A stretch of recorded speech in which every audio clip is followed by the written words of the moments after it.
You are listening to the Global Reality Radio Network.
Ladies and gentlemen, welcome to another live edition of the Global Reality right here on the Global Reality Radio Network. With me, your host, Josh Reeves. This is the official relaunch of the network here. We're relaunching in our new time slot. We are starting a little later than we wanted to. We will be doing the show in the 12 midnight Central Standard Time Monday through Friday slot from now on. Tonight, we were still in the process of getting some stuff tweaked, gear tweaked and bumpers and stuff tweaked and everything, and I've still got to do some more tweaking with the bumper stuff, but it's one of those things where you can't know what's wrong with it until you test it in a live situation, so that's kind of what we had to do here tonight. So, but by tomorrow I'll have it all tweaked, and it's the rest of it sounded good. We've got a new intro in there and some other new bumpers and stuff, but Yeah, nonetheless, we are back here with you, and we're broadcasting live with you tonight here at the Global Reality Radio Network at theglobalreality.com. And we're glad everybody is with us and tuning in. We hope you'll spread the word. If anybody wants us to make a little promo video or something for YouTube to help promote our reboot and our relaunch here in the new time slot, that would be fantastic. It would be a huge help to us. Just so we can get the word out and let everybody know that, hey, from now on, you don't have to listen to all that other garbage at 12 Central every night. You don't have to listen to fucking Poodlehead Fucky McGee or whatever his name is. You don't have to listen to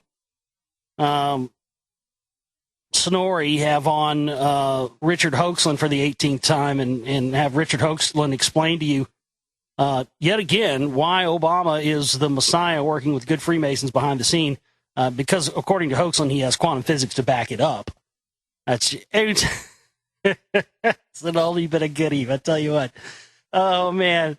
Anytime I'm having a bad day, that's what I go put on. I put that video on, immediately puts me in a better mood every time. Oh, my God. How that fucker wasn't laughed out of town permanently, I don't know. Well, anybody gives Hoaxland any credibility, I'll never understand. But anyway, that's neither here nor there. But, yeah, we're here. We're back. We're going to be having guests on the show with us again. What we'll do is, and I do this oftentimes with guests, and that's the great thing about having your own network and having the ability to have flexibility. We are going to have guests with an asterisk next to it. And the asterisk next to it is we are going to have guests when we can get guests that are willing to come on during this time slot. That's the key operative word. But what we generally have done here in the past, and, I could have been having guests, I guess, until now, but not really live. We had to do them all pre-taped. But now we can have guests live and all that stuff, and round tables. I can bring multiple people on if we wanted to do that as well, if the situation arose. But a lot of times what we'll do is if we'll have a guest that wants to come on at a certain time of day, we'll just broadcast the show live and record it live and do it, in the middle of the day as a special edition or whatever. So we might still do some of that when we have guests, but if we got guests and we have guests that are willing to come on, and a lot of people are willing to come on during this time slot, we want to try to give people an alternative to everything else. And that's something I've always done here, but I think now more than ever there needs to be an alternative. I mean, listen to the crap that they talk about on some of these late night shows, man. It's ridiculous. And last night I was on the Fringe radio show, and they're a late night show too. And I mean, their listeners were just freaking out about me, and I mean in a good way. I mean, they were just their people were just the host and stuff was. The people were just going crazy. So it's been very interesting to see that. It's a strange thing because when people who aren't really in the conspiracy, don't follow that, and haven't followed this whole thing for a long time, to the people who are used to all this stuff, I'm just old hat, whatever, they don't care. But people who aren't, don't have access to a lot of the stuff that I talk about, man, when they hear it, they just go nuts for it. And it's a crazy, crazy thing. But anyway, so that was a good show last night, Fringe Radio. That was fun. I'll be going back on there again at some point. And I pretty much have enjoyed all the shows I've been on, some more than others, but I like when there's no tech issues. That's my favorite thing. When I went on Sunday night, she had tech issues, and conveniently, I did this like 2 hours of an interview, right? And like the last 15 minutes with the part when she wanted me to like promote all my stuff and tell people how to support our work, because that was the whole reason why she wanted me to come on. That's the whole reason why I said yes to this lady, because she framed it to me in a different way than most people do. Most people say, will you come on my show and talk about this, that, and the other? Okay. But this lady said, will you come on my show and promote what you're doing and try to get people to support what you're doing financially? And it was just a different way of wording. And I was like, oh, wow, that's positive. Okay, sure. And when you know it, it's always a fucking conspiracy, isn't it? But of course, as you know it, everything worked great until that last 15 minutes of the broadcast when she wanted me to promote everything. And right when I got to that part of the show, I couldn't hear it on my end, but the listeners, and she was saying there was some sort of screeching, squealing feedback. And, she told me, and I could also hear that she had the show that she was broadcasting playing on another computer in the back of the room. And I could hear it from time to time. I could hear my voice coming out of it from time to time. And I'm sitting there thinking, lady, don't you know anything? You're getting feedback from that. You need to go turn that goddamn, monitor thing in the back that's playing the show you're recording, because you're getting, feedback loop. Oh, but anyway. So, they're fun, but sometimes they're, it's crazy. I wish they all equated to more supporters and more donators and more movie buyers. They haven't, but, you never know who you're going to reach. You never know who's going to hear what show where. It's one of those things where it's best just to put it out there and let the chips fall where they may, because you never know where they're going to fall. And you never know who's going to hear it and who's going to be that person that you're going to spark something in, or who that next person is going to be that has, a crucial piece of info that could fit in with things that I've already found. We've had a lot of that. We've gotten a lot of that. It's a really amazing thing. A lot of our listeners and supporters out there are researchers themselves, and they do what I've always felt you're supposed to do, which is, if you're a researcher yourself, take the things that I research and talk about and, cross-reference those with your own stuff, and then look further into it and see what you don't find. Everybody that does it always, ends up finding stuff even I don't find. And that's, to me, that's really the essence of why we should be doing this type of thing, and trying to find answers to all these questions, and doing stuff like making radio shows and making films and making TV shows like what we're going to be doing with Measy on TV and all that stuff. The reason to do it is because you may be only one person, and people will tell you, oh, you're only one person. What do you think you can do? Well, it's not about I'm only one person and what can I do. What it's about is the fact that you don't know the repercussions and the ripples that just doing something for the right reasons will have, and how it ripples back to you in ways you can't even see. So it's best just to put it out there, because what ultimately happens is the other people that are out there like you and that have been searching for these same things find you, and then together you're able to mutually bring what you've individually found in your own together, and then further everything for, the overall human tribe. And I think that, to me, that is the essence of how we are going to eventually, we're not there yet, but eventually formulate solutions for all of this. But as I've always said, we can't hope to formulate solutions until we get to the bottom of all this stuff that we're talking about. Because, look, we don't have near all of the answers yet. Not near. There's so much we still don't know. There's so much I still don't know, all of us. So when people ask, what's the solution? What's the solution? You can't hope to formulate a solution when you don't have all the facts yet. Frankly, we just don't have all the facts. But I think we're closer than we were 5 years ago. I think I think things are progressing to the point where everything's sort of starting to nexus together, and people are finally starting to figure out, as I talked about on the show last night on Fringe Radio, that there is no separation in any of this stuff. Like this show I was on last night, we have radio shows. Oh, this is a UFO show over here, and this is a conspiracy show over there, and this is a truther show over here, and this is a New World Order show over here, and this is a news show, and this is a whatever, and everybody sort of sanctions themselves off into these individual little island state, nation states of information, and everybody thinks that one doesn't have to do with the other, and everybody bickers and argues and bitches, and nobody really realizes that all of it is relevant to the overall main point and main thing we're trying to find here. But we're conditioned, even by alternative media and even by conspiracy theorists and researchers and the rest of this stuff, to believe that some of these things don't have to do with the other. And that's absolutely not a falsehood. And the research will show you that, and it will show you the interconnectedness of all this stuff when you do it on your own. Don't believe me. I mean, I can only tell you what I have found from my years of researching and reading and looking at this stuff. And I can also tell you that I know that if you do that yourself, you will find that to be true. And it's really kind of a microcosm, too, for the whole human experience and what's wrong with that, isn't it? I mean, it really is. Because the fact that we are conditioned to believe and told to believe that there is no interconnectedness between stuff like UFOs research or 9/11 truth stuff or archaeology stuff or stuff like what I do, whatever it may be. But we're always, again, told and really reinforced on this idea of separation. And that goes to the whole thing. Because separation is exactly what they want in all aspects of our lives. They want to separate us from each other. They want to separate us and segregate us into this group, left, right, white, black, poor, rich, middle class, northerner, southerner, New Yorker, Texan.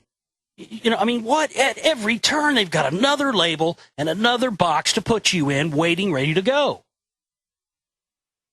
So it makes complete sense that the research world would also, by design, be splintered into these different factions. Because, again, if you're thinking in terms of separation, you're never going to be able to pull everything together and see the bigger picture. And this is exactly what keeps the scientific world on lockdown and in check as well, isn't it?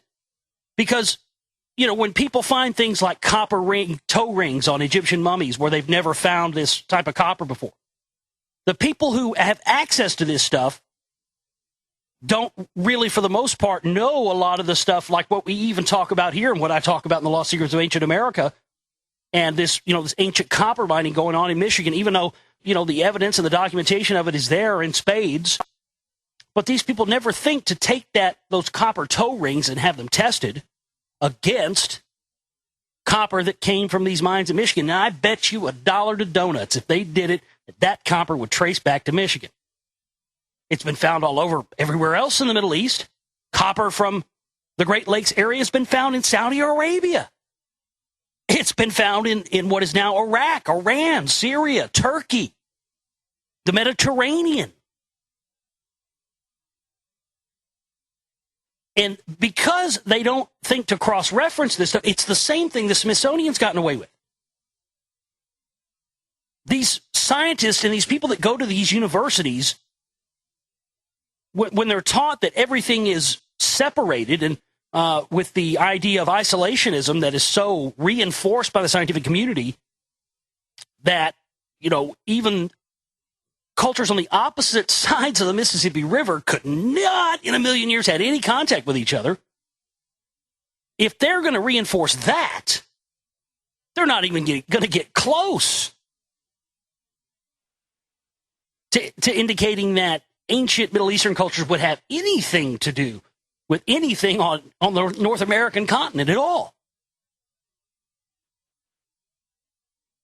So when people, scientists, workers for the Smithsonian, whatever, were finding some of these artifacts originally, and even today, they don't think to say if they find an artifact in the United States or if they did, they wouldn't come to their mind to cross-reference that with anything from Egypt or anything from ancient Mesopotamia or anywhere else. They just flat don't do it. It's not. Why would you? You would have no reason to, because as far as we know and as far as we have been taught, these cultures had no contact with each other, so there's no reason to cross-reference that. But when you do, that's when you start to find the truth. It's just like nobody, up until I came along, thought to take some of those samples from the rock wall and have them cross-checked and cross-referenced with the same type of minerals that are found in the Llano uplift near Llano, Texas. See, again, once we're able to do that, that's when we're in uncharted territory. So my point is that this is a common modus operandi that you see, and it really reinforces that axiom of that we talked about in the chat room last night. We had someone ask, what as above, so below means. As in the macrocosm, so in the microcosm. Anything that happens in the large scale in the universe happens in a small scale on Earth, and even in the human body. The human body is a microcosm of the entire universe. It's a fact. And vice versa. So when we see these, these labels and the separation that's put on stuff, this guy is this truth, or he's a no plane, or whatever. I mean, again, labels, another way to keep us divided, another way to keep us separated, and another way to keep us spinning our wheels and never getting close to finding out truly who's running shit and who's responsible for all this. Because they keep us divided, separated, bickering, and thinking that all this stuff is separated. People finding, the Jews are more powerful. The Jews run everything. No, it's the Jesuits. The Jesuits run everything. No, it's the bankers. No, it's the CFR. No, it's the CMP. No, you idiots. It's all these guys. Every last goddamn one of them. Every one of them. And they're all responsible for all of this stuff. But my point is, let's not allow ourselves to be divided, separated, and pigeonholed into these corners anymore, because we are the ones that allow them to do it to us. Because when somebody labels you something, oftentimes, you just embrace it because, that's, you want to fit in or whatever. But I think it's time that we all start realizing that we are not the enemy. Even if I don't agree with you and you don't agree with me, and I hate your guts and you hate my guts, whatever, we are not the enemy. The people that are the cause of all this mess are the enemy. And I think that's something we all need to think about and get ourselves back to, wouldn't you say? TheGlobalReality.com is my website. I want to thank everybody for tuning in, being with us here tonight for the show. Going to get into some news we've had piling up here for quite a while now, and after we get into that, we will get into our continued series of reading our 5-year anniversary edition reading of Vera Stanley Alder's The Finding of the Third Eye. We'll be getting into that for you here tonight as well on the show. You'll find everything pertaining to my work up there at the TheGlobalReality.com. You get all my films up there. Digital downloads of The Lost Secrets of Ancient America, Volume 1. You can also contribute to our work there using the donate button. This is our fundraising week, so please help us raise funds this week to get the operating costs covered for the month. We have super low subscription rates. We have reduced our subscription rates permanently to their permanent rate, the cheapest rates that we've had yet on our archives. And the reason we're doing that is because we're not going to be playing the shows. We're not going to be repeating them for 24 hours afterwards. You might play them once or twice, but we're not going to be repeating them over and over and over again anymore. So the stream will mostly play older shows and the live show here at midnight Central Standard Time every night. So we encourage you to go to theglobalreality.com and get yourself a membership if you haven't gotten one yet. If you had one and let it lapse and need to get another one, now is the time. The rates are cheaper than they've ever been, and we hope that will encourage more of you to get yourself a membership. Let me tell you about these prices real quick. 1 month archive access is now $12, down from $25. 3 month archive access is now $33. 6 month, $66. 1 year for $120, and we still have that crazy, insane lifetime pass if you want to get archive access for the rest of your life. $1,000, it's up there.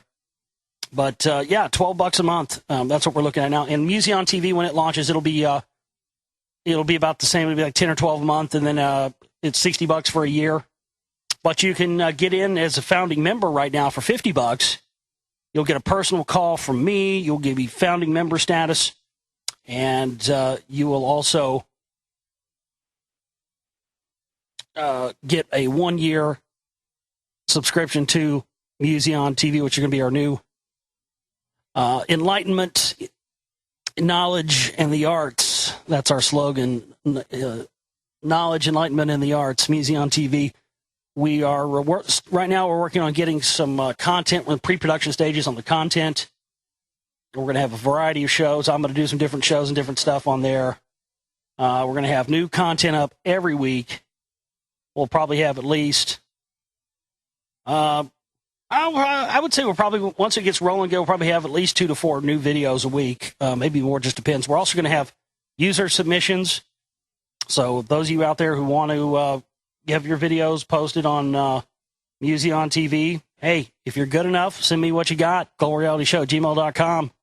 Short films, short movies, whatever it may be, little, whatever you want to do. If you're just talking in front of your camera, whatever. But we do want to have user submissions for Museon TV, so we're hoping to get that going here in the next couple of weeks once we get some content going, and once we get enough content to have a launch, because I want to launch it and have stuff up there for people to watch, even if it's just a little bit. We will let you know, but $50 if you want to get in as founding member. Right now, we've got about 5 slots left, and then it'll be closed down. So act now. Don't forget, we also have a P.O. box. If you don't want to donate through PayPal, you can make a contribution through our P.O. box, and the address is up there at the website where it says donate via postal mail. Just go there, and you can send a check or money order or cash, whatever you want to do there.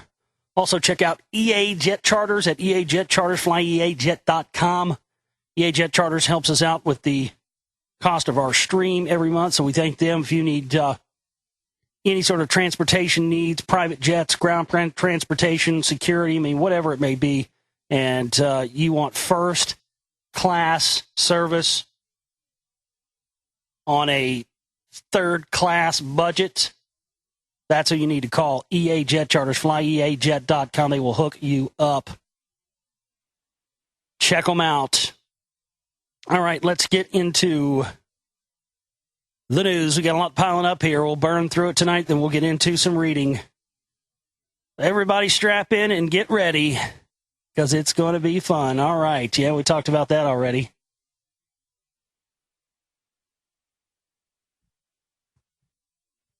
The Culture and Tourism Ministry is making efforts for the Kolputei tablets to enter into the UNESCO World Heritage List. Archaeological excavations have recently launched at a ceremony at the ancient Kolputei site in the central Anatolian province of Kayseri, under the direction of the Ankara University professor Fikri Kulagalu.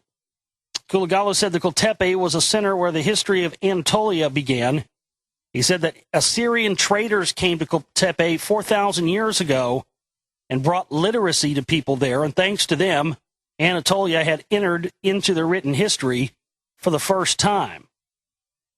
New excavations show that the 4,000-year-old history could be traced back to an earlier time. We can talk about a 4,400-year history here so far. 23,500 cuneiform tablets have been found in excavations here. But Kotepe is a very large area. Maybe only 1% of this area has been excavated so far. Therefore, the number of these tablets will reach into the few thousands. This is the biggest collection in the whole of Asia. Now the Culture and Tourism Ministry has started work for the Kotepe tablets to be included in the UNESCO World Heritage List. That means the UN knows they're important, the world government knows they're important, and they want to take them under control of the world government body, same as they have at the Poverty Point site in Louisiana and also at Chaco Canyon in New Mexico. We hope that these tablets will enter into the list. Well, it's the title of this headline, though. It doesn't mention anything else about this, but it says that this site, which was an Assyrian site there in Anatolia, dates back to 5,000 years, and it says it might take 5,000 years to excavate the entire site. That's how big it is. I mean, folks, when stuff like this is just now being discovered and pulled out, I mean, what does that tell you about how much more there probably is that we haven't even gotten close to finding yet, and maybe never will? Unbelievable.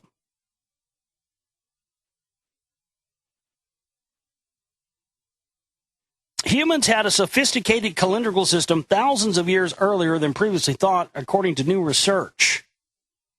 The discovery is based on a detailed analysis of data from an archaeological site in northern Scotland. A row of ancient pits, which archaeologists believe is the world's oldest calendar. It is almost 5,000 years older than the nearest rival, an ancient calendar from Bronze Age Mesopotamia. So they found a calendar in Scotland that's even older than Mesopotamian calendars. Wow.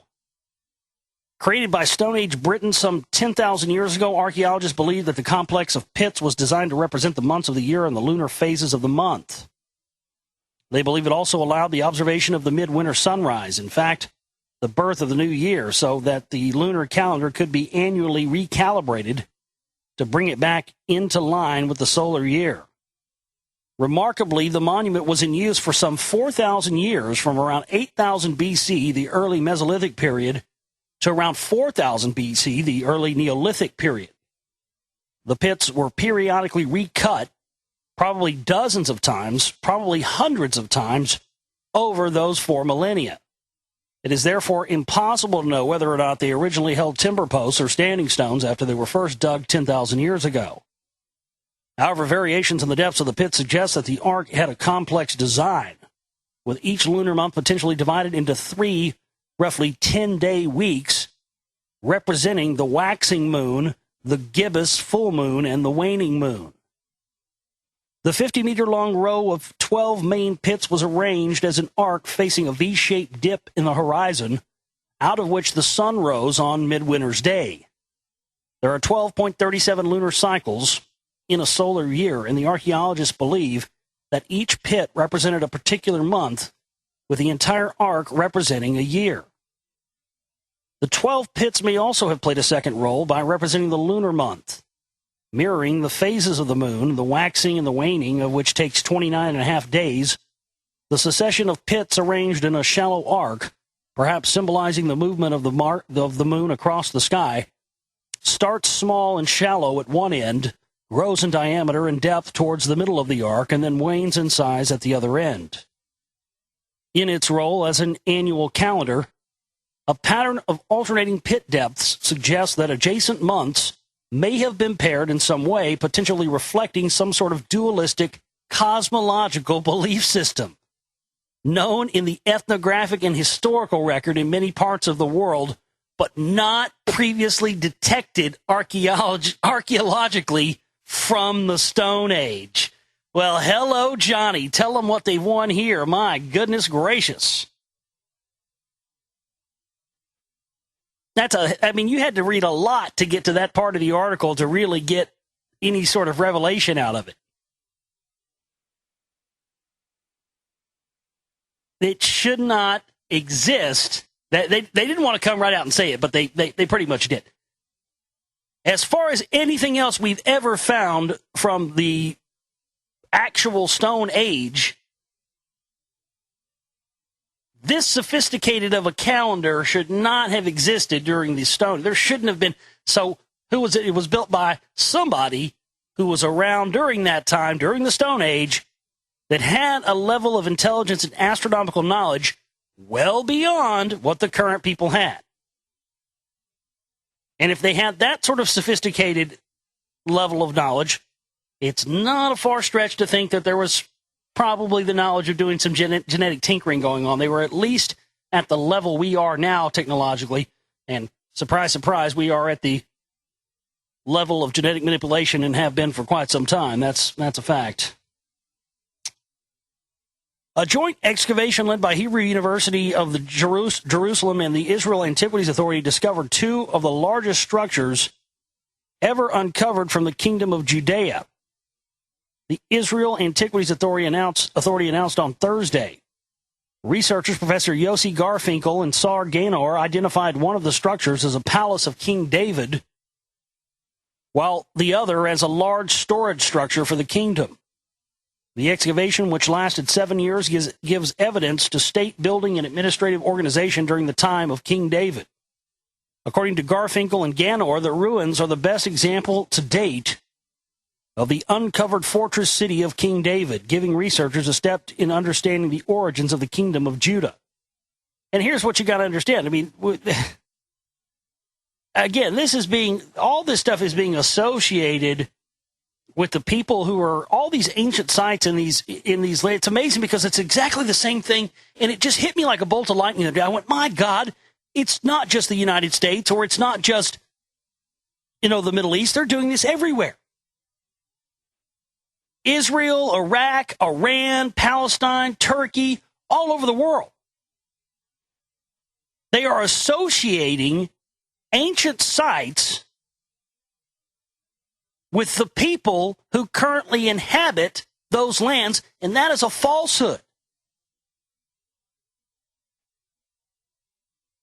The people who inhabited those lands during the time of King David and King Solomon and all this stuff were not the same people who inhabit and live in those lands now. Not at all. Same as the people who inhabit Iran are not near the same people that they were then. But again, these countries then take over these ancient sites, and then they associate that with themselves. And it's an absolute falsehood. They do the same thing here. They take all these ancient sites and they associate them with what? Native Americans. They're Americans. They're just Native Americans. They're still Americans. It's the same thing, folks. These discoveries here don't have anything to do with, in Israel, don't have anything to do with the modern-day Jewish people any more than the rock wall has anything to do with modern-day Native Americans. But this is how they have been able to gain control, and that's what it's always been about. Wiping out the people and wiping out the bloodlines that actually have a claim and a stake to these ancient sites.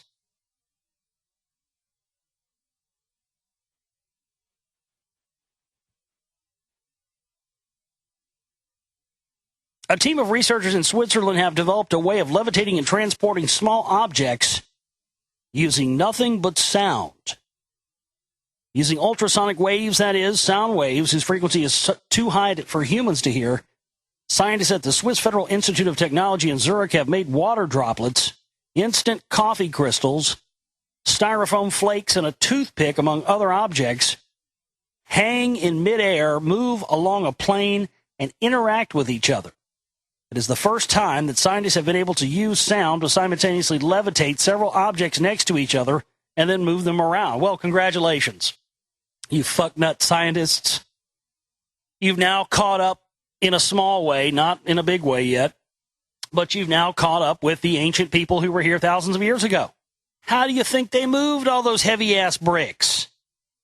At all, I mean, pick one. Pick an ancient site where they got big-ass, heavy-ass bricks.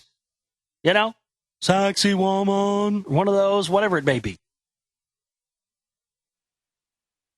It's the same thing that the guy that did the Coral Castle down in Florida did. That's all he did. He was a Freemason, and he had access to the ancient teachings, and he built himself one of these frequency devices. It produces frequencies and low magnetic frequency waves that then produce energy and they should enable you to move stuff around. I mean, this technology was here thousands of years ago, and it's foreign to us now, same as free energy was here thousands of years ago and all over this planet, yet it's foreign to us now. And those are not mistakes. They're keeping us right where they want us.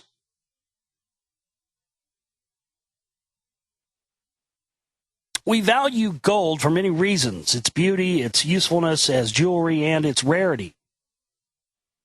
But perhaps we will treasure our gold jewelry even more now that American scientists have revealed that all gold on Earth was created when dead stars collided.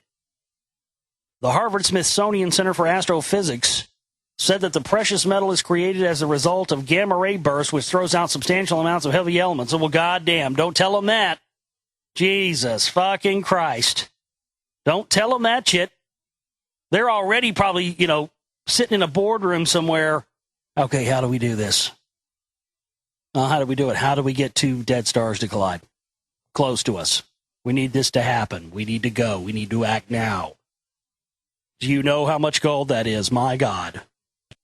No, I mean, in all honesty, though, I think that's really, isn't that what CERN and all these big colliders, isn't that the real reason that they're doing this? It's alchemy. It's modern day alchemy. Having two stars collide like that, well, it's essentially the same thing they do in these big, large hadron colliders, CERN and others. And I, from the beginning, have thought that that's really what they've been trying to do. They've been trying to create, it's alchemy, and that's what, when you read all the old alchemical books and read what they're talking about, and not only read what they're talking about, but read between the lines, you start to get a grasp on the fact that alchemy requires technology, and then, technology can be made from that. And using it to create gold out of the colliding of particles together, I mean, that's alchemy. And I think that's one of the big plans they're doing here. But it's interesting. I saw this article, like, oh my God, how do we make this happen? Fucking greedy bastards. This is a funny article only because the picture they show on this article is a picture of Spock, Leonard Nimoy. Sci-fi has long been fascinated by the idea of creating a race of people with superhuman intelligence. But two experts have now argued that this is far from a good idea. Theoretical neurobiologist Mark Changizi and philosopher Mark Walker have both spent more time contemplating the issue than most. In an interview with IO9, the pair explained the problem.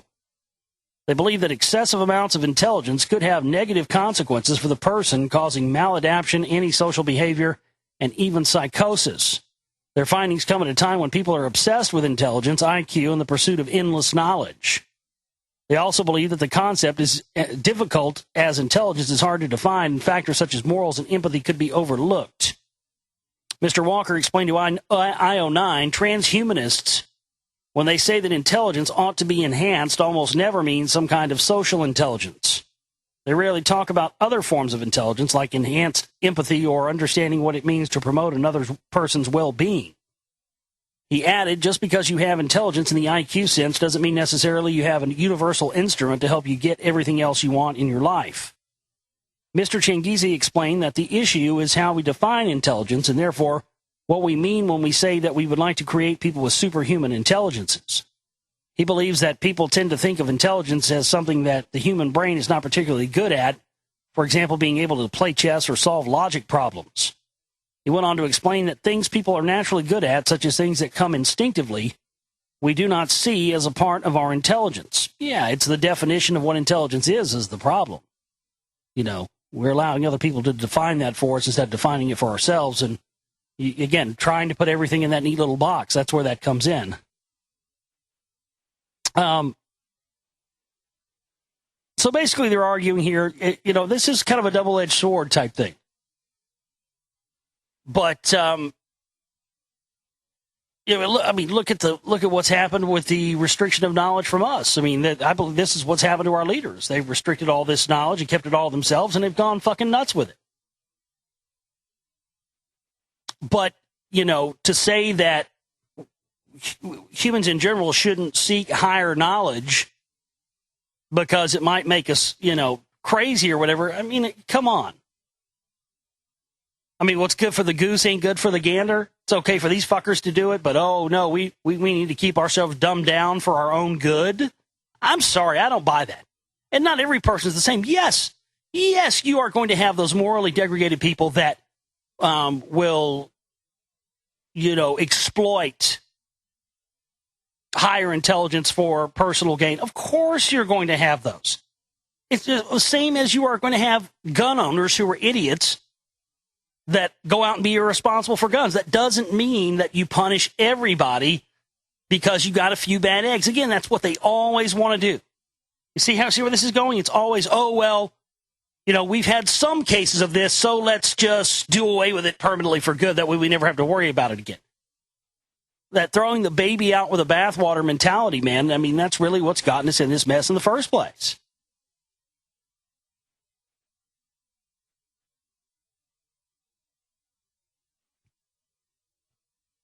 Bronze Age pottery in a very rare axe. This is rich. Bronze Age pottery in a very rare axe had been found at the site of a future tungsten mine near Plymouth. Wolf Minerals, the firm behind the development of the Hermiton mine, has provided $1 million towards the 4-year archaeological project as part of the planning agreement. The dig will end this year, with the company hoping to begin mining by 2014. That's it. That's the article. Anything strike anybody out there odd about that? Nothing. Okay, a very rare Bronze Age axe and Bronze Age pottery are found near a mine, a tungsten mine. A mine where not only tungsten, but other resources are found. Hello? I mean, here's our miners, here's our ancient miners right here. During the Bronze Age is when these guys were doing the most of their mining. And these guys just act like, oh, yeah, that's strange, huh? Well, don't know what that could be. Well,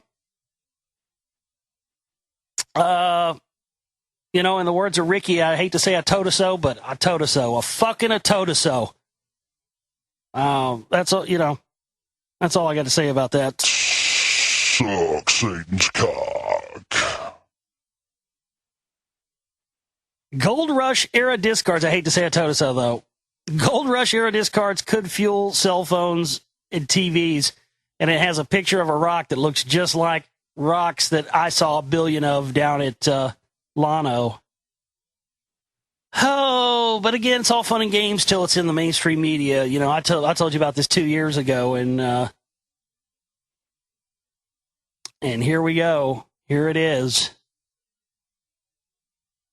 Across the West, early miners digging for gold, silver, and copper had no idea that one day something else very valuable would be buried in the piles of dirt and rocks they tossed aside. There's a rush in the U.S. to find key components of cell phones, televisions, weapon systems, wind turbines, MRI machines, and the regenerative brakes in hybrid cars. And old mine tailings piles just might be the answer. They may contain a group of versatile minerals the periodic table calls rare earth elements. I told you.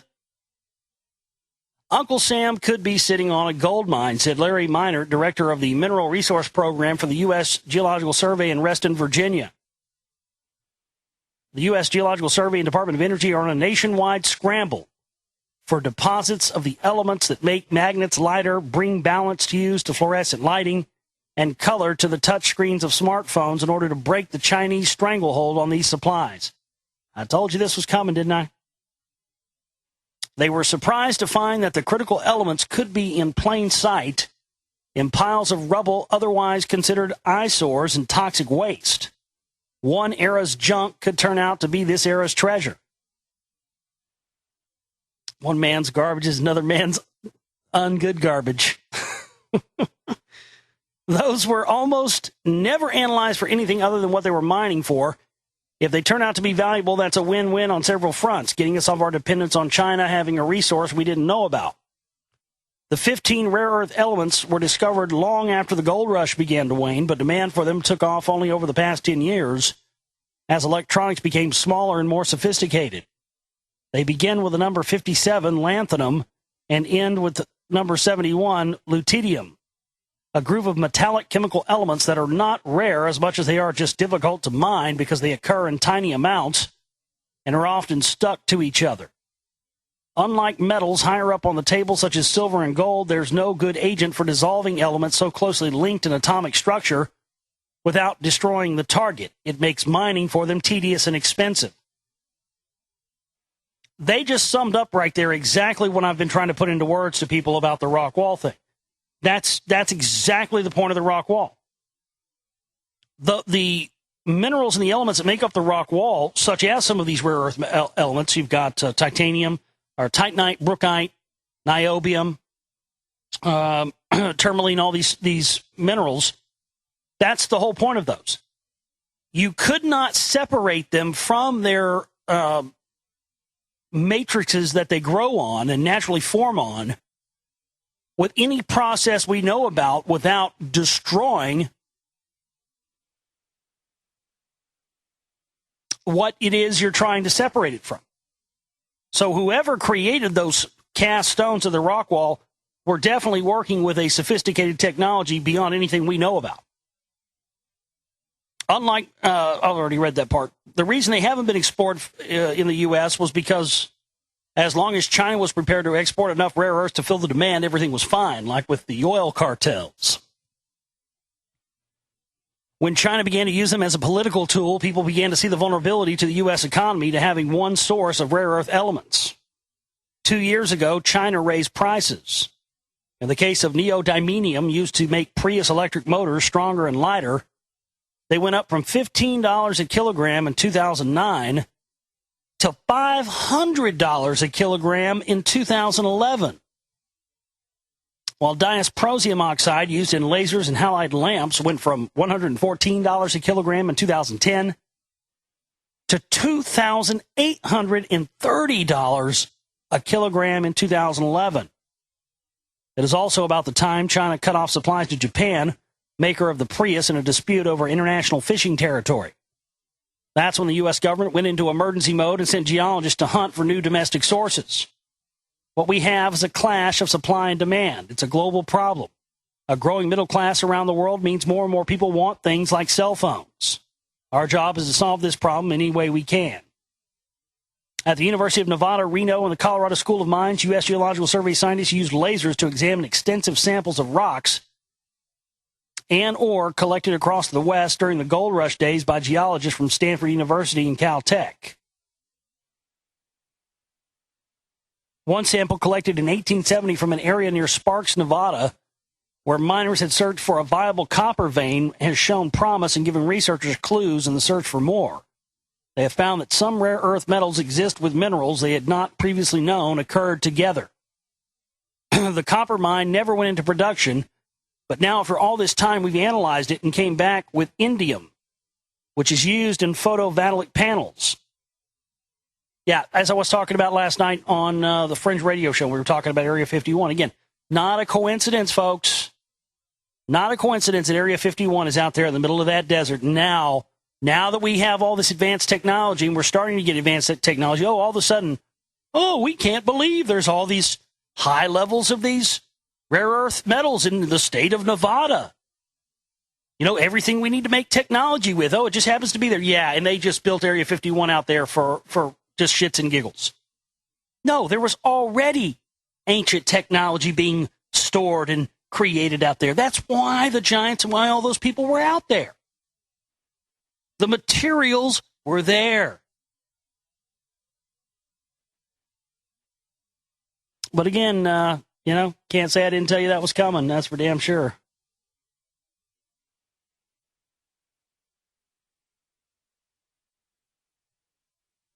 Here's another one. Ancient technology for metal coatings 2,000 years ago can't be matched even today. Yeah. Tell me about it, Bubba. Tell me something I don't know, dickhead. Suck Satan's cock. I'm back, motherfucker. Satan is back up in this bitch. It's been a long time, and I've been away too long. But now, the Prince of Darkness is back to take over the global reality once again. That's right. Josh Reeves is my bitch. Get the fuck out here, motherfucker. Whew, fucking Satan, I tell you what. Artists and craftsmen more than 2,000 years ago developed thin film coating technology, unrivaled even by today's standards for producing DVDs, solar cells, electronic devices, and other products.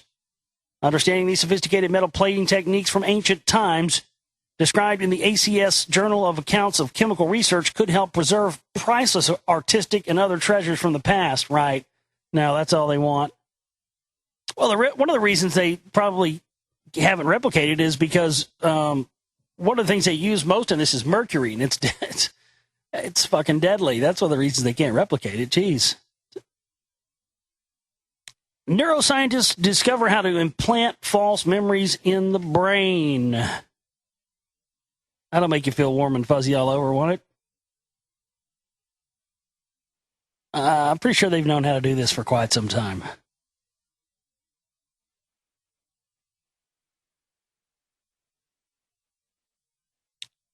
In an odd rant about the secret symbolism on the $1 bill, right-wing conspiracy theorist Glenn Beck told an audience that America's founding fathers established this country so that conservative Christians could help the nation of Israel come into being nearly 200 years later. Speaking to an organization called Christians United for Israel, founded by television preacher and longtime conservative activist John Hayes. That's right. I'm back. You thought Satan was going to come in here, but now Pastor Hager has come in, because I tell you what, I don't know who is going to be the one to suck Satan's cock, but it ain't going to be me. I tell you who's going to be sucking on Pastor Hager's cock. It's going to be you, Satan. Glenn Beck is a good man. He's a good man. Yes. Hail Satan. Wow. Look at the Great Seal, he said. You'll notice in between the wingspan of the eagle, you'll see the Star of David made out of 13 stars. Now you know why the Star of David is there. So here's Glenn Beck yet again hijacking and sort of taking the stuff, taking the real truth, making himself seem like a conspiracy theorist and muddying the waters for everybody else. I don't know how anybody thinks there's a difference between Glenn Beck or Alex Jones, how anybody sees that there's a difference between these two guys. I don't know. And Alex Jones goes, he's copying me. He's trying to be like me. Oh, he's trying to be like me. Suck Satan's cock. He's trying to be like me. Suck that shit. So he's trying to be like me. Fucking Jones. No, you motherfuckers are cut from the same cloth. No one trying to be like the other, you fucking moron. Jeez Louise. Limbaugh and Hannity to be dropped by major radio network. I told you this was coming. They'll be sliding Jonesy right into Limbaugh's place. They've been prepping him for years. They're both controlled by the Council for National Policy. This has been coming. And they'll slide him in there, and I told you years ago that was coming. Absolutely, I did, sir. Can you hear the hum? How 1 in 50 across the world are affected by low droning noise, which scientists can't explain. It's a noise that only 2% of people can hear, but this low droning sound would be enough to drive anyone mad. Scientists have been left baffled because they can't figure out what causes a phenomenon called the hum, or why it affects so few people. Sufferers have identified common factors. The humming is only heard indoors. It is a low, rumbling noise. It is louder at night and is more common in rural areas. In the UK, the noise has been heard in Leeds, Bristol, and Largs, Scotland, but has been reported as far as Taos, New Mexico, and Bondi Beach in Sydney. A 2003 study by acoustical consultant Jeff Leventhal from Surrey shows that 1 in 50 people who live in a hum-prone place hear the noise. That most of these people are aged between 55 and 70. I mean, electromagnetic, my God, we live in an electromagnetic grid. Think about it. Heart blasting. I mean, yeah, there's certain areas you're gonna hear it and be more susceptible to it.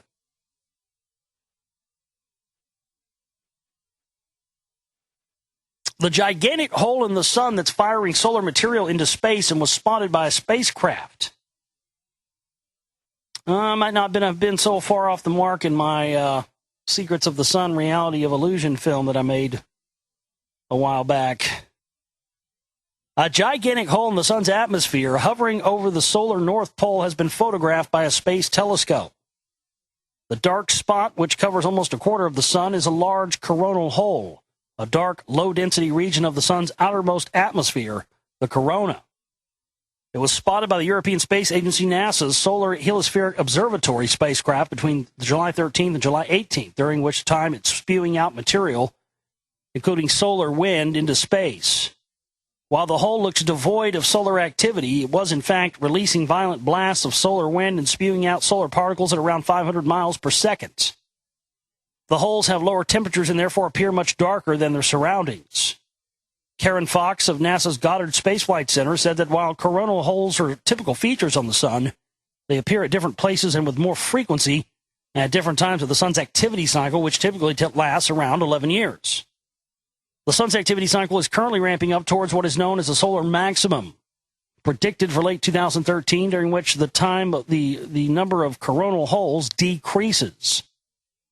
During solar maximum, the magnetic fields on the sun reverse, and new coronal holes appear near the poles with the opposite magnetic alignment. Yeah, the sun's been going through a magnetic pole shift for quite some time. This is why we've been getting all these fireballs, because the magnetic field sucks in these asteroids and comets and everything. They're full of iron and all sorts of metal, and it pulls it into its magnetic field and then repels it out like the opposite ends of a magnet.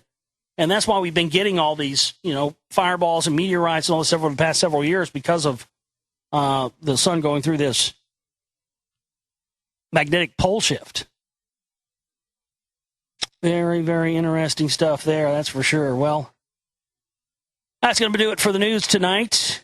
We will take a musical interlude break, play a couple tunes, come back and get into the finding of the third eye with Vera Stanley Alder for you here tonight. Right here on the Global Reality, on the Global Reality Radio Network. With me, your host, Josh Reeves. Stay with us. You are listening to the Global Reality Radio Network. Back here with you on the Global Reality. Right here with you on the Global Reality Radio Network. I'm your host, Josh Reeves. Thank you so much for being with us here tonight for another late-night Moonbat edition of the broadcast. We are going to be getting into our continued series reading for you here tonight on the show. The Finding of the Third Eye by Vera Stanley Alder. So thank you so much for being with us here. Chapter 8, The Secrets of Breathing, is where we'll be picking up on tonight. This is our fundraising week here on the network, folks, and we have to raise $500, a minimum of $500, no later than Thursday, to cover all the operating costs. We haven't had a lot of help over the past few months, and we've got a lot of big things coming for us the rest of this year with the new film, Lost Secrets of Ancient America, Volume 2, the presentation I'm going to be doing. So please act now and help us. We didn't get any in so far this week, so we have $500 left to cover on the operating costs of the month. Please go to theglobalreality.com, use the donate button there. The deal we have going on right now, in combination with the $50 Museon thing, is we have a $100 deal going on. We have 5 of those to give away. $100 donation will get you the Museon TV package. That's a 1-year subscription to Museon TV, founding member status, and a personal call from yours truly. You also get a 6-month archive membership to the Global Reality Radio Archives. You'll get a signed, personally signed to you DVD copy of The Lost Secrets of Ancient America, Volume 1. And you'll get a nice crystal stone of some kind out of my own personal collection. That's quite a deal. Well over $100 worth of stuff right there, that's for sure. And we have 5 of those to give away between now and Thursday. And we'll cut those off Thursday at 6 p.m. Central Standard Time. So between now and Thursday at 6 p.m. Central Standard Time, 5 people can get those packages. That's a great deal. 6-month archives, 1-year Museum TV access, signed DVD, nice crystal sign in my collection. You can't beat that. Make sure you specify that's what it's for with your donation. You can do it direct to my PayPal as well, dayglow76 at yahoo.com. And please go there and make a donation. Again, as I said last night, I see people sometimes say, I can only donate this much. I can only give $25. I can only give $10. I can only give $50. And then they don't give anything. And I'm thinking, you have to know something is better than nothing. It absolutely is. So never think that your donation, even if it's only a small amount, never think that it's not important enough to give it, because it is. And it goes right back into helping us stay alive and helping us be able to do all the things we've been able to do up this point and do more. I mean, the things we're doing now, where we're at now, they were pipe dreams a few years ago. And because you out there, the listeners, have kept us going and kept us alive doing this, we're able to do this now, and we're going to continue to do big and awesome things, but we can't do it without you. So please act now and help us out, folks, this week, so we don't have to scramble. I mean, last month I barely made it. I had to, had to do what I had to do. So please help us out. Chapter 8, The Secrets of Breathing, The Finding of the Third Eye by Vera Stanley Alder.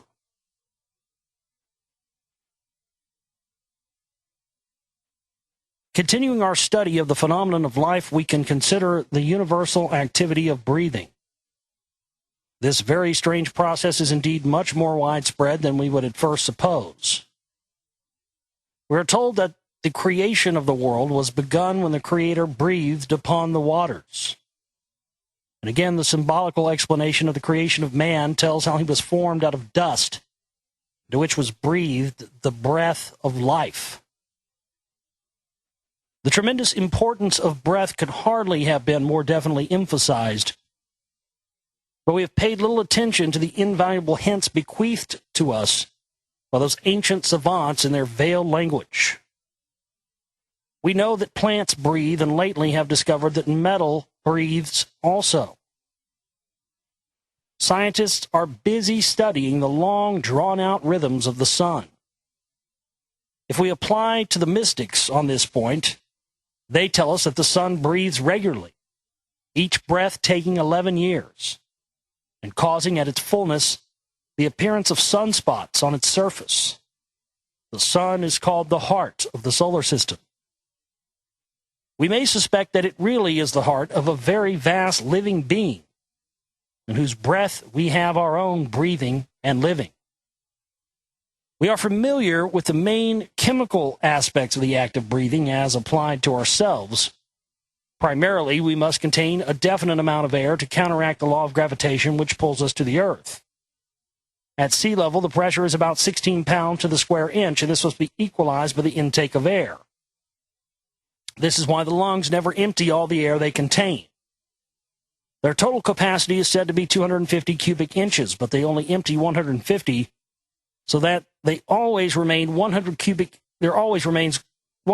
inches of air within them. For this reason, if it is desired to clean and refresh the lungs, very prolonged outward breathing is the most efficacious. Nature's way of refreshing us is to cause us to collapse limply into a chair and sigh out with a long breath. In breathing, we absorb the oxygen from the air into our lungs to be used for the production of heat and energy through combustion with the substances contained in our food, and we exhale the poisons as carbonic acid gas. The animal breathe in the same way, but plants, on the other hand, need to breathe in the carbonic acid gas for their sustenance. Here we have one of the secrets of the give and take existing in nature and the reason why animals and plants could not live without each other. In the normal human being, there are approximately 16 to 18 breaths per minute, each taking in 30 cubic inches of air. Each breath consists of inhalation, exhalation, and a pause, the whole process taking up the time of 4 heartbeats. Our artificial methods of living have gradually ruined the natural quality of our breathing, and hardly 1 person in 50 breathes as nature intended. The correct muscular action is as follows. The lungs are contained within the basket of the ribs, the whole resembling a balloon which inflates at the intake of breath and deflates at the exhaling. There is a muscle at the base of the lungs which should contract them upwards at the inhalation, but in most people, the muscle is inactive. Many breathe downwards into their abdomens, pressing out the already sagging internal organs. In correct breathing, the whole chest is uplifted at the intake of the breath, and this raises up all the internal organs from their stagnant position.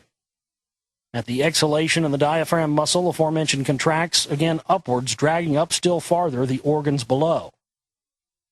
Correct breathing in this manner will, of course, exercise a continuous gentle massage and stimulation of the digestive organs, thereby ensuring perfect action of the alimentary canal and eliminating the need for pills and drugs. The second important aspect of breathing is the rate at which we breathe, the frequency, as we should say, in wireless parlance. We have seen that the whole of life is built up by means of different speeds of vibration, and therefore the rate of motion of anything is the most important factor about it. Therefore, we cannot overestimate the significance of the speed and rhythm of our breathing. Show me how you breathe, and I will tell you what manner of man you are. The yogis and Eastern sages make a very deep study of breathing and have evolved a profound science from it. By means of this science, they profess to accomplish many things, such as prolonging their youth and their years of living and attaining to various degrees of trance and clairvoyance, by means of which they gain access to knowledge. This science has been handed down from teacher to pupil for thousands of years, as only accessible to and possible for the very few, but it is said to be a forerunner of the attainment of all humanity in the dim future. Certain it is that all who wish to obtain any degree of control over their health, characters, or circumstances must first begin at the foundation of their lives, their breathing. Having put in order the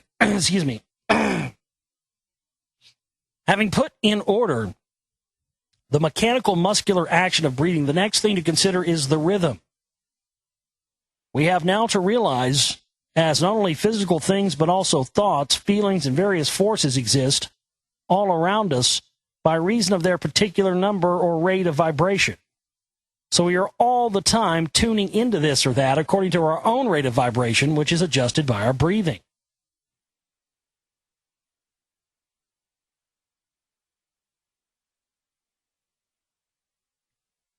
Having put in order the mechanical muscular action of breathing, the next thing to consider, I just read that. We can think of ourselves as wireless receivers, and it is up to our ego or will to tune us in and decide what we shall receive. I have said that normally there are 16 to 18 breaths per minute. It is said that if the breathing is changed to about 26 light breaths per minute, it will be impossible after a short time to feel pain. That is why in the heat of battle, terrible wounds can be received without feeling them at all. It is also why many great feats are accomplished under the stress of excitement. The breath quickens, the blood heats up, and this drives the ego slightly out of the body so that sensations are little felt. Extreme indulgence in alcohol has this same effect. This is why intoxicated persons seldom hurt themselves. We can do and suffer things in hot blood which we can never achieve in cold blood. There is an interesting story in the Bible in connection with this. When Amalek drew the Israelites into battle, Moses went to the top of a hill. He held his arms up, using his great hypnotic powers to prevent the enemy from working themselves up to the fighting frenzy in which they would partly leave their bodies. He prevented them from quickening their breathing so that they had to fight in cold blood and would not prevail. directly Moses dropped his arms from fatigue, the battle would go against the Israelites. Marital music is designed to quicken the breath and the emotions. So is the color red on the flag and uniforms. It is quite possible to become excited if one breathes slowly. That is why a person in rage is asked to stop and count to 10. The breathing inevitably slows down and excitement drops. Some of the sages believe that we have a definite number of breaths allotted to us for our lives. Those who waste them and speed them up in excitability and emotionalism shorten their span. Those who become philosophers in the true sense of the word, balanced, measured, and contented, will be able to live to a very ripe old age with unimpaired faculties. By quickening the breath, the body loses its power of self-protection and exhausts and injures itself without feeling it at the same time. By slowing the breathing down to 10 or 12 per minute, it will be found impossible to feel excited, irritable, or nervy. This is useful and invisible little exercise with which we can protect ourselves from those states of mind which tend to poison our systems. If the breathing is reduced to a deep, slow rhythm of 10 per minute for 5 minutes, the brain will become marvelously clear and ready for work. This can be done before taking up any study, the result lasting for some hours. Many of the conflicting vibrations and thoughts which we allow to pass haphazard through our body and brain will have been canceled out by the rhythmic, powerful beat brought about by the slower breathing. If the breathing can be dropped to an even 3 per minute, all the bodily vibratory activities will become so subdued and harmonized that the more delicate psychic perceptions will be discernible, giving us what we call inspiration, instinct, or premonition, for they are the instigators of all great achievement. The above-mentioned rates of breathing can be used without danger, if practiced gradually and intelligently. But it is extremely dangerous for the average person to attempt any of the more complicated systems, sometimes unwisely given out, which may lead them into a mental home or worse. Yogis can slow down the breath to 1 per minute, which allows them an intensity of concentration resulting in experiences beyond our imagination or comprehension. Finally, they are able to suspend the breathing altogether and allow themselves to be buried for weeks at a time without coming to any harm. Breathing must always be performed through the nose, quite silently, steadily, regularly, and without strain. It should preferably be practiced in a quiet place and not just after eating. While breathing, the mind should be focused on the highest ideals and aspirations. Remember that we are breathing in, besides oxygen, nitrogen, and hydrogen, a host of subtle and powerful elements and forces. It is the mind which subconsciously directs the selection and utilization of these powers. We breathe in life, we breathe in God, according as to what we aspire. Slow, deep, gentle breathing will cure insomnia, nerves, blood pressure, fear, brain fag, and bad temper. I love the old terminology of this, brain fag. I mean, we said that today, you'd have the ACLU on your ass. What's wrong with you, boy? You got the brain fag? You ain't got that old brain fag, do you? Yep, I did, Bob. I got the brain fag. My brain is feeling faggy. I think I'm going to go listen to some show tunes real quick. I'll be right back. What the fuck? Brain fag. The Easterns apparently know many things about breathing with which the Western world is not yet familiar. They believe, for instance, that in correct breathing, only one nostril is actually used at a time. This is said to be caused by tissues in each nostril which swell alternately at intervals, thus allowing full use of only one nostril. There are said to be two currents which pass up and down the spine, the one on the right side being positive and the one on the left side being negative. The breathing, therefore, is performed alternately along an electrical current indrawing positive sun-ruled particles and a magnetic current indrawing negative moon-ruled particles. It is said that by using this knowledge, the temperature of the body can be regulated. Astrologically, a sign comes up on the ascendant every 2 hours, alternately a positive and negative sign, and this is connected with the breathing. It is said that Indian doctors always study the patient's breathing first of all, being in this way able to determine the condition of the magnetic and electrical areas in the body at the time. Apparently, after a meal or during the change over, both nostrils are used, so that it takes a little time to determine the exact state of affairs. As an expert in these matters would, however, know the quality of his powers of achievement at any given hour, but being thus able to ensure the maximum of creative output with the minimum of expended energy. Whereas all we know now is that we are either in the mood for work or not. And this results in an indifferent and uneven output. The much-discussed power of levitation, in which a yogi is said to be able to conquer the laws of gravity and rise in the air, appears to have a strong connection with breathing. A simple little experiment will point this out. Let one person lie down straight and stiff on a couple of chairs. Let 4 persons stand round him, 1 at each shoulder and 1 at each knee, each one placing a finger beneath their prone comrade. All must then breathe steadily and in unison for a minute or so. Finally, after the intake of breath, raise the prone man into the air upon the tips of the fingers. He will seem to weigh nothing at all. The Egyptians in earlier races could lift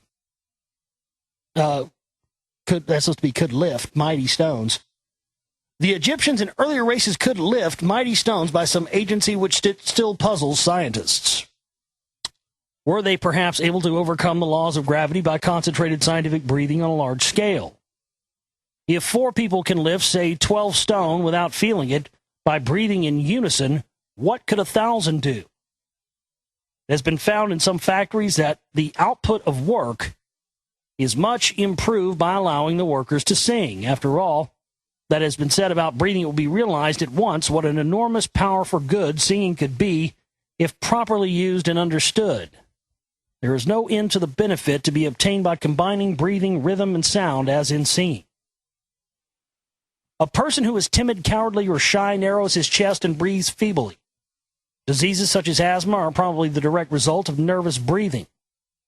If we are calm, confident, and courageous, we breathe deep and slow. As an aid to attaining these qualities, we must first correct our breathing. Everyone should breathe in the divine breath of life with all his heart and sing his song of thanksgiving no less regularly than do the birds. All right, it's the end of chapter 8.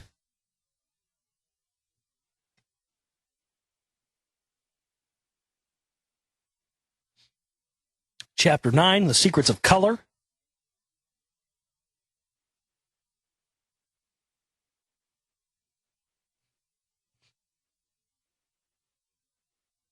Some poet has said, color is not in the rose, but in ourselves.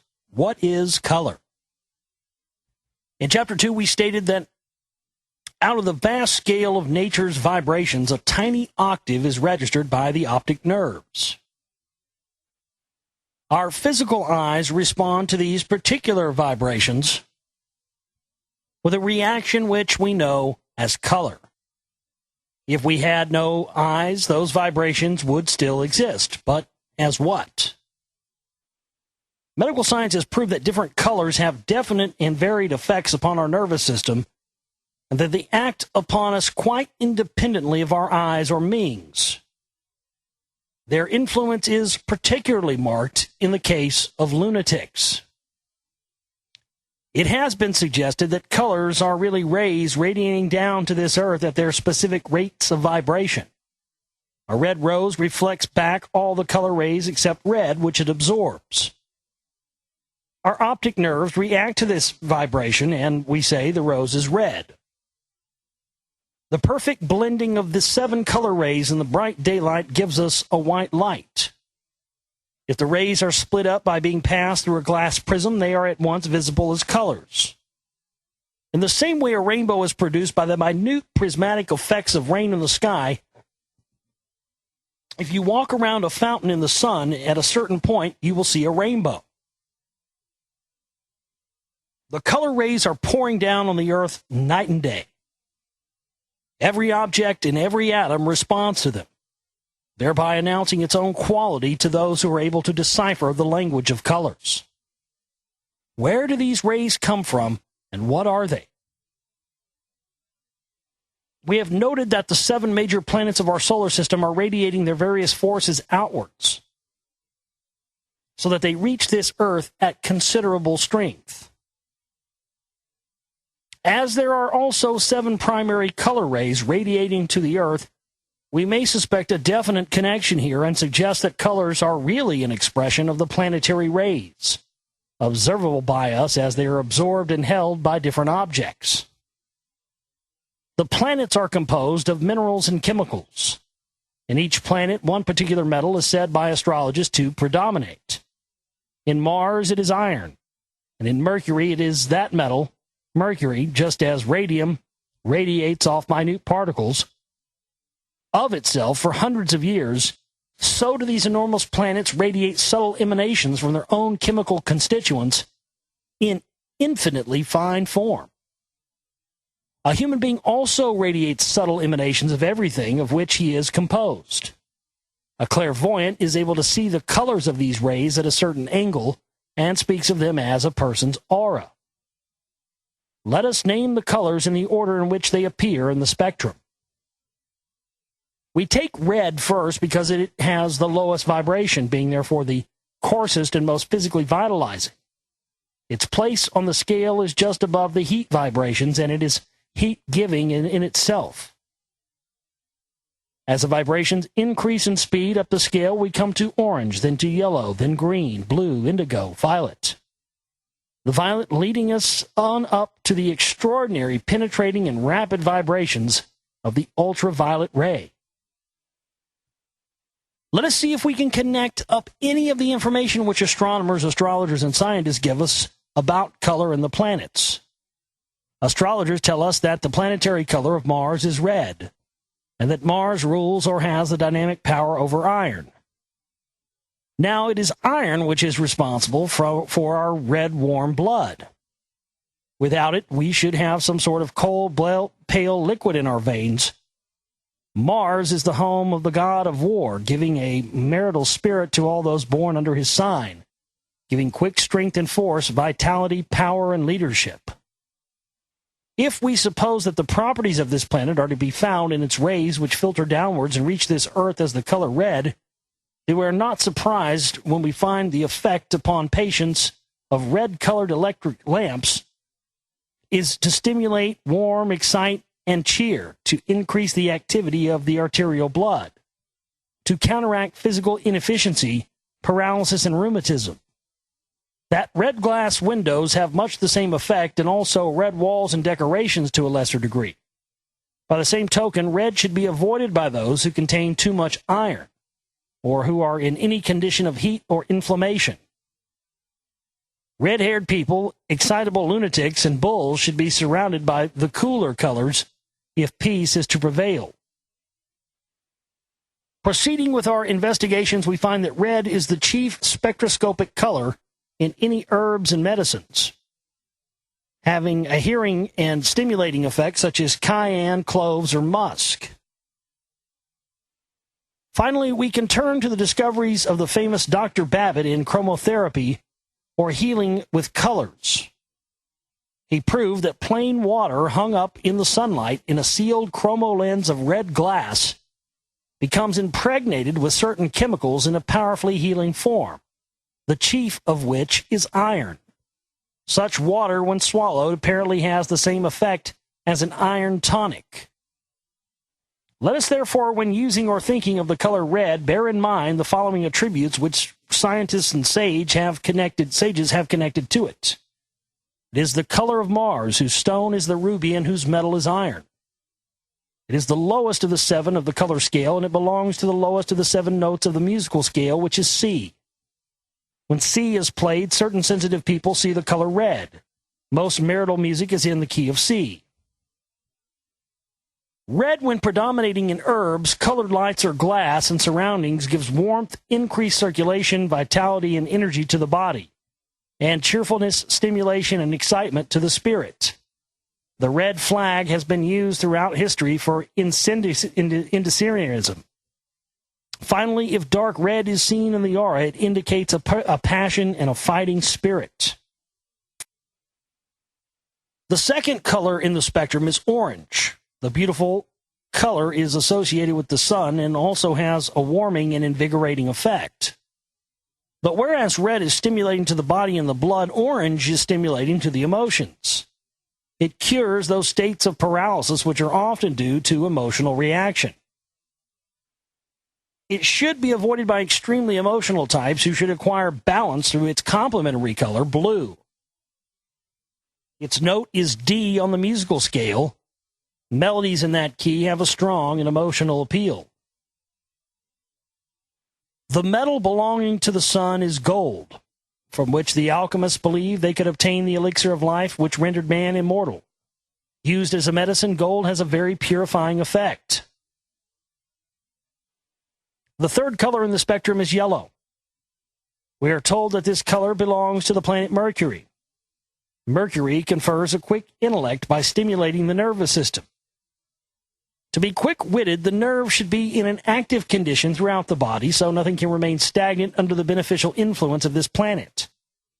Wisdom is said to be conferred by Mercury and its color yellow.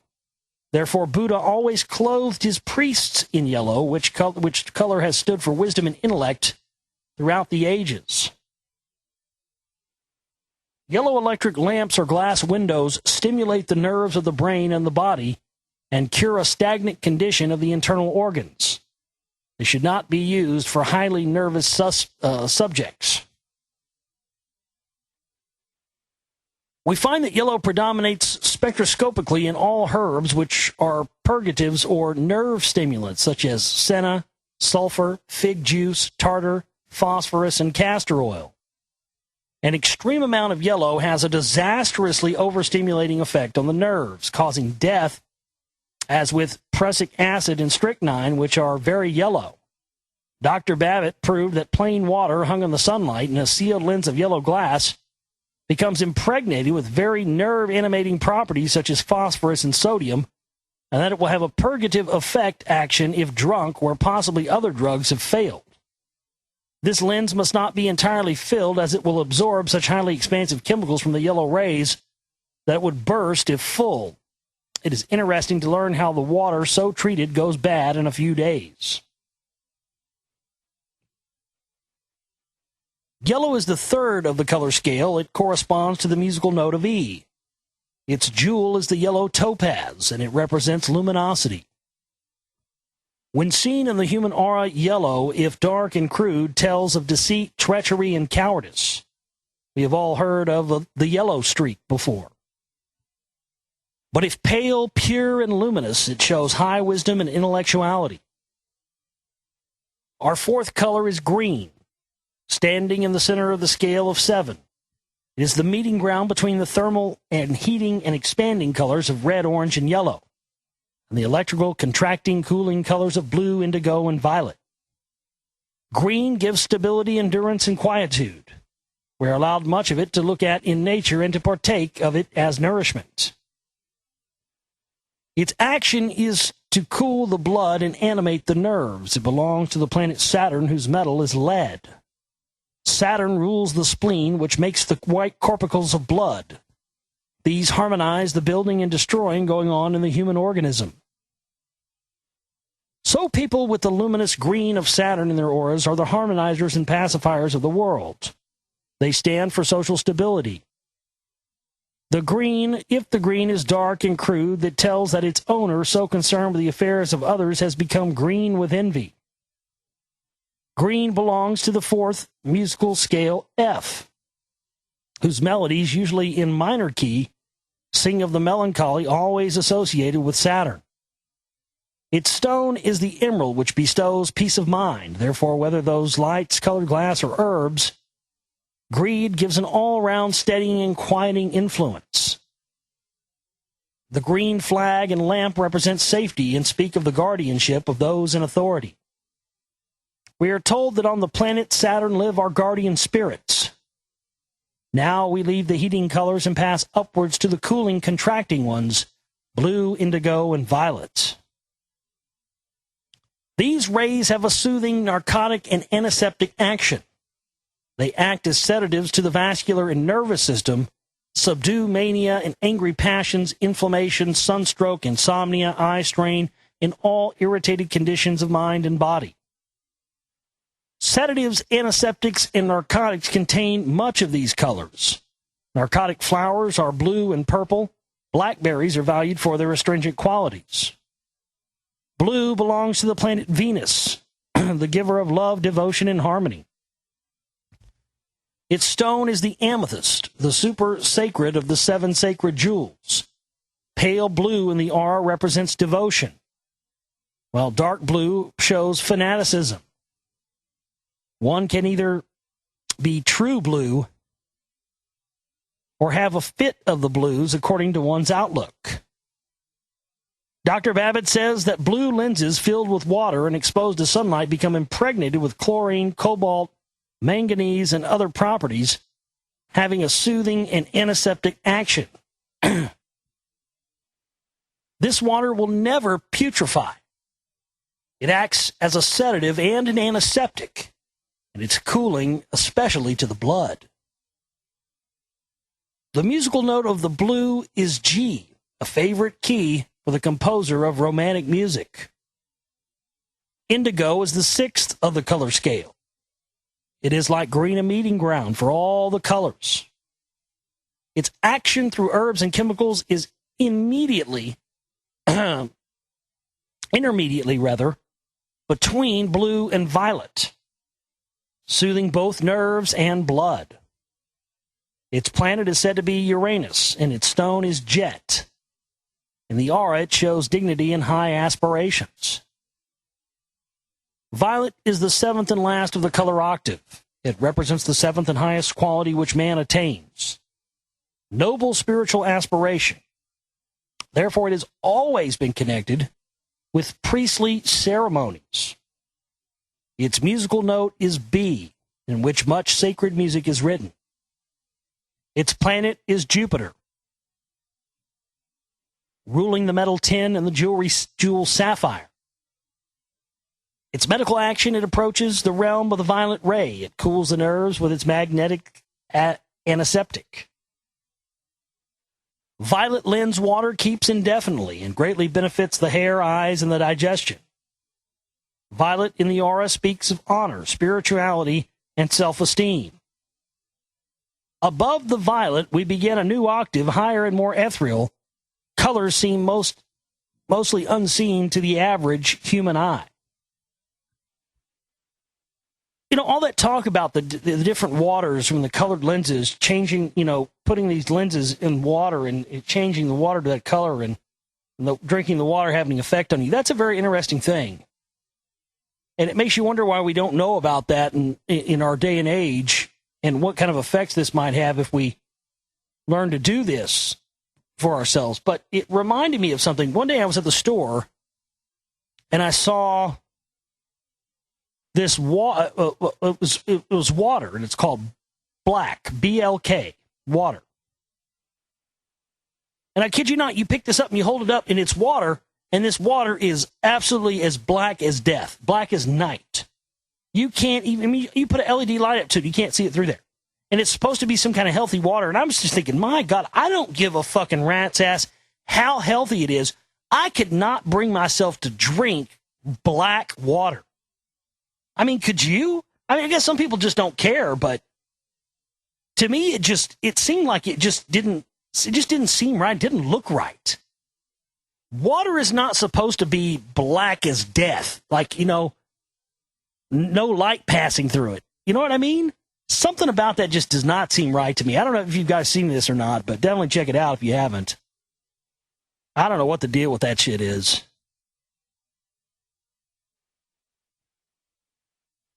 The first is rose, which is the red of Mars transmuted to its higher octave, where it speaks of optimism, hope, and spiritualized love. The colors continue in octaves which become more and more sublimated, luminous, pure, and pale until in the end they blend back again into the glorious white light from whence they sprang. When the character of a human being is sublimated and perfected, the colors of his aura also resolve themselves into a white spiritual light. In the olden days, people were able to see this. They represented it as the halo shining around the head of a saint. Colors, therefore, are of the very deepest significance to us throughout all phases of our life. They have more influence upon us than we can possibly imagine. If we can use them intelligently, they are the greatest of friends, strengthening, soothing, and inspiring. Dark, drab, and dingy colors harm our spirits, morals, and health. They encourage crime, inhibitions, inferiority complexes, suicide, and stunted development. They actually prevent the radiation of personal magnetism to give and take between human beings. They inhibit optimism, inspiration, and therefore success. A glance at some of our streets with their dingy dark bricks and shrieking posters will at once show us one reason why apathy, dullness, and poor health are still prevalent. Brown is the color of the earth and holds us to the earth and to the material thoughts. Gray is neutral and useful as background to other colors. White reflects back all the rays and is therefore cooling and restful. Black absorbs them all and is therefore warm, although neutralized. The modern trend towards plain, pale pastel shades shows a promising awakening to a new and uplifting color sense. A color campaign intelligently launched would do much to cheer up, inspire, and invigorate humanity. All right. So that's the end of Chapter 9. Chapter 10 is where we will pick up next time, The Secrets of Sound. We'll get into that tomorrow night for you here on the show. Again, this is our fundraising week. Got to have $500 in here no later than Thursday, so please go to our website and help us out there. Get yourself a membership. Get yourself one of these $100 big package deals. I mean, you're going to be set for 6 months on the radio show, a year on Museon. Get yourself a signed DVD and a nice stone, a call from me. I mean, it's a great package. Definitely want to pick yourselves up one of those and help us cover what we need to do here at the same time, folks, because we're on our way up and we have to have your help to continue. I want to thank everybody for tuning in. TheGlobalReality.com is my website. You can always email me at globalrealityshow@gmail.com. My name is Josh Reeves. I love each and every one of you, and we will see you tomorrow night for the broadcast, 12 Central Standard Time. Again, get yourself a membership, folks. We're not going to be playing these shows all the time, 24 hours a day anymore. So those of you who've been holding out getting memberships, your free ride is over. But the rates are now to the point where everybody should be. There's no excuse why everybody shouldn't have a membership. They're super affordable now, and that's the reason we're doing it. So, all right, folks, we'll see you next time. Take care.